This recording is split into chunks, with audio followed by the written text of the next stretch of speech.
Hallo und willkommen bei der Fahrschule Punkt. Mein Name ist Soran und wir haben heute das Thema Vorfahrt und zwar der zweite Teil unserer Videoreihe. Wir werden heute darüber reden, welche Verkehrszeichen die Vorfahrt regeln können, unter anderem im Kreisverkehr oder abknickende Vorfahrtsstraßen und was ist der Unterschied zwischen Vorfahrt und Vorrang. Ich wünsche euch viel Spaß dabei.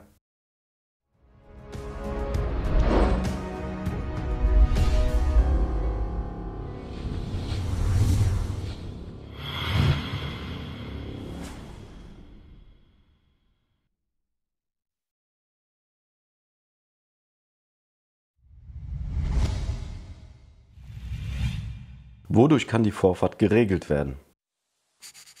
Es gibt eine Rangfolge der Vorfahrtsregelungen. Wenn an einer Kreuzung keine Verkehrszeichen hängen, da gilt rechts vor links. Sobald Verkehrszeichen angebracht sind, gelten die Verkehrszeichen. Und wenn eine funktionierende Ampel an der Kreuzung hängt, dann gilt diese Ampel- oder Lichtzeichenanlage.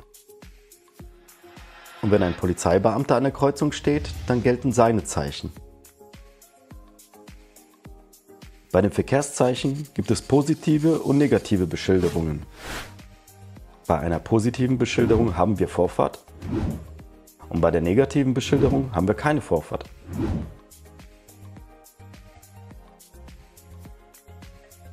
Kommen wir zu den positiven Beschilderungen. Wir haben einmal Vorfahrt an der nächsten Kreuzung, das gilt auch wirklich nur an dieser einen Kreuzung. Und wir haben die Vorfahrtsstraße. Die gilt auf der ganzen Straße an jeder Kreuzung, bis sie wieder aufgehoben wird. Und die Vorfahrtsstraße endet mit einer negativen Beschilderung oder durch das Verkehrszeichen Ende der Vorfahrtsstraße.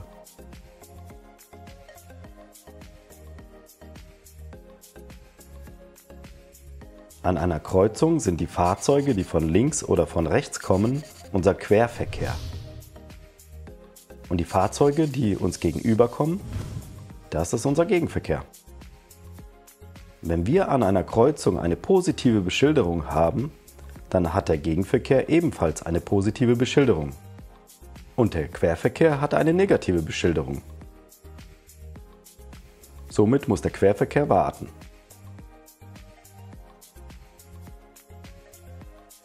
Die Fahrzeuge, die an dieser Kreuzung jetzt auf der Vorfahrtsstraße sind, die dürfen zuerst fahren. Und danach fahren die Fahrzeuge mit der negativen Beschilderung. In diesem Fall haben wir eine positive Beschilderung, Vorfahrt an der nächsten Kreuzung. Somit dürfen wir zuerst fahren und das rote Fahrzeug muss warten.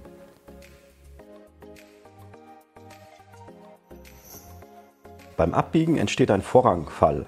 Wenn wir links abbiegen, müssen wir immer den Gegenverkehr durchlassen,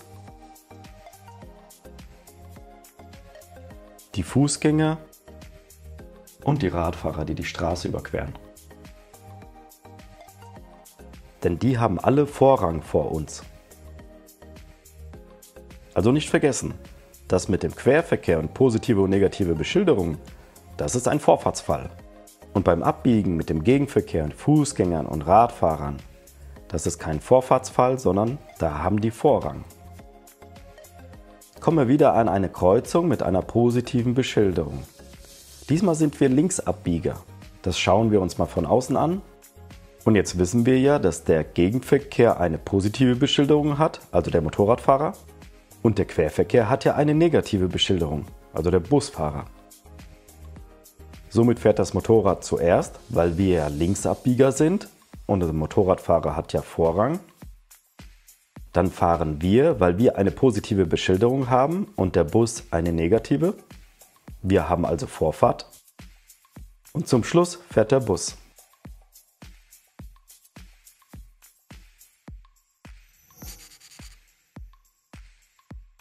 Wenn wir Rechtsabbieger sind, dürfen wir vor dem Linksabbieger fahren.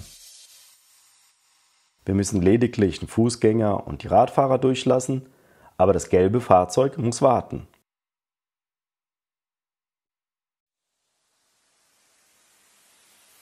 Kommen wir zu der negativen Beschilderung. Wir haben einmal das Vorfahrtgewährenzeichen und das Halt Vorfahrt gewähren, also das Stoppschild. Bei beiden Zeichen hat der Querverkehr Vorfahrt.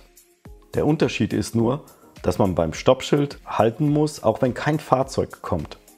Beim Vorfahrtgewährenzeichen darf man nur so schnell an die Kreuzung ranfahren, dass man zu jeder Zeit stehen bleiben kann, wenn plötzlich ein Fahrzeug kommt. Beim Stoppschild muss man immer an der Haltelinie anhalten. Und der Querverkehr hat Vorfahrt.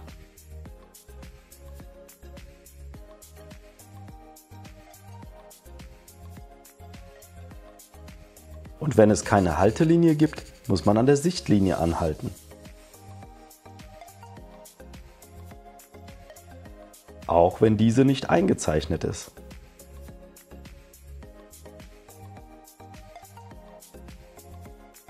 An der Haltelinie muss man auch anhalten, wenn davor ein Fußgängerüberweg ist. Zuerst auf die Fußgänger achten und wenn alles frei ist, bis zur Haltelinie vorfahren und stehen bleiben. Bei 2 Haltelinien muss man an beiden stehen bleiben. Zuerst an der ersten vor dem Fußgängerüberweg, dann an der zweiten Haltelinie nach dem Radweg. Darauf achten, dass die Radfahrer auf dem Radweg auch Vorfahrt haben. Wir fahren an eine Kreuzung mit einer negativen Beschilderung, einem Stoppschild und halten vor der Haltelinie. Wir wollen in diesem Fall nach links abbiegen. Unser Gegenverkehr, der Bus, hat auch eine negative Beschilderung, ein Stoppschild, so wie wir. Und der Radfahrer befindet sich auf der Vorfahrtsstraße. Egal in welche Richtung er jetzt fährt, er hat Vorfahrt.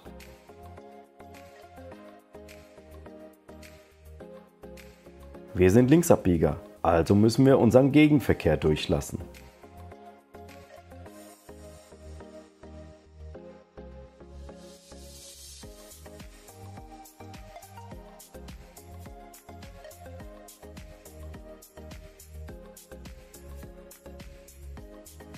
An dieser Kreuzung haben wir wieder eine negative Beschilderung.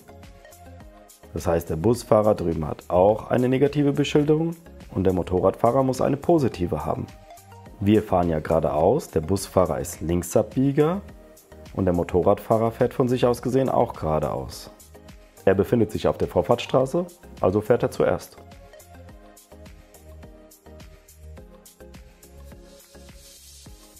Da wir ja geradeaus fahren, fahren wir vor dem Bus.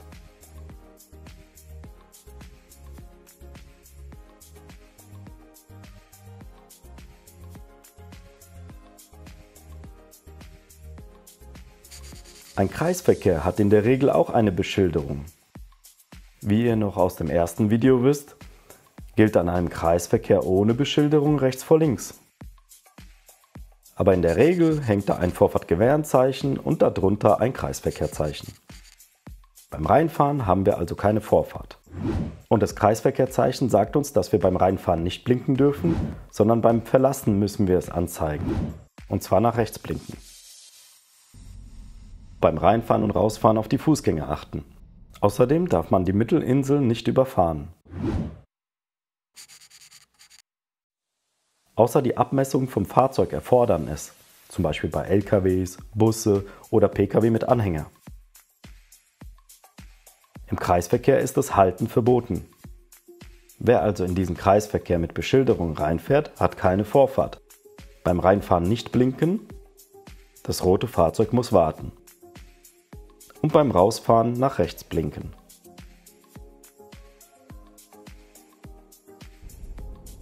An den Vorwegweisern können wir erkennen, welche Ausfahrt wir nehmen müssen.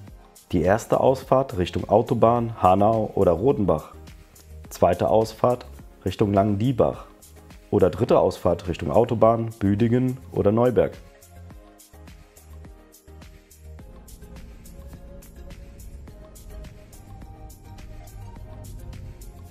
Das Fahrzeug im Kreisverkehr hat Vorfahrt.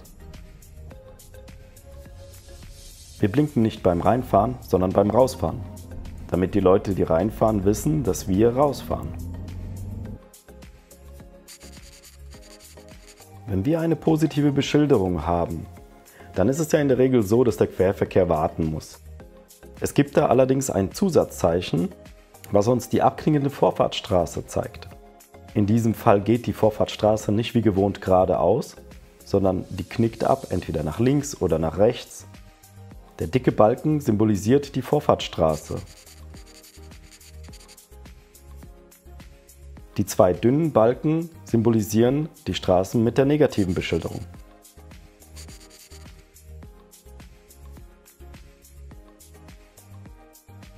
So kann man sich das ungefähr vorstellen. Das grüne Fahrzeug darf fahren, die roten Fahrzeuge müssen warten. Wenn wir der Vorfahrtsstraße folgen, müssen wir auch blinken.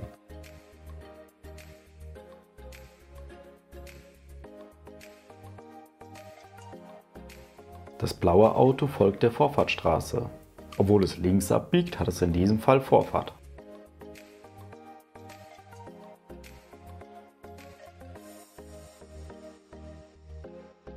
Die Zusatzschilder gibt es in verschiedenen Variationen. Hier haben wir jetzt eine negative Beschilderung. Am Zusatzschild können wir jetzt erkennen, aus welcher Richtung wir kommen. Man liest es von unten nach oben. Das heißt also, das gelbe Fahrzeug befindet sich auf der Vorfahrtsstraße und darf als erster fahren. Das blaue Fahrzeug hat auch eine negative Beschilderung. Deshalb gilt hier rechts vor links. Die negativen Beschilderungen haben untereinander keine Bedeutung. Das blaue Fahrzeug fährt als zweiter und das rote Fahrzeug als dritter.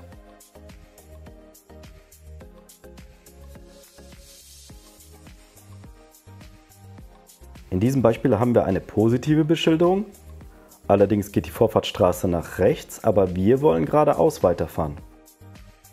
Der Motorradfahrer hat auch eine positive Beschilderung. Wir müssen über seinen Fahrstreifen drüber fahren, also müssen wir ihn vorbeilassen.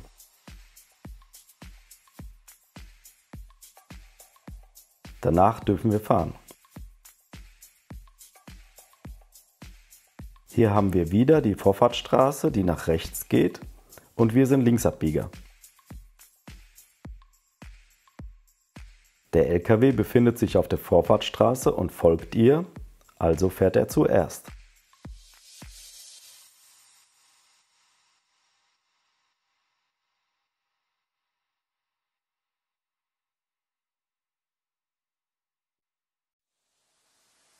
Danach dürfen wir fahren.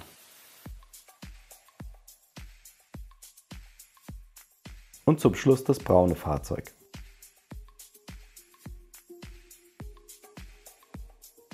Vielen Dank fürs Zuschauen. Ich hoffe, das Video hat euch gefallen. Bald gibt es wieder Neues von uns.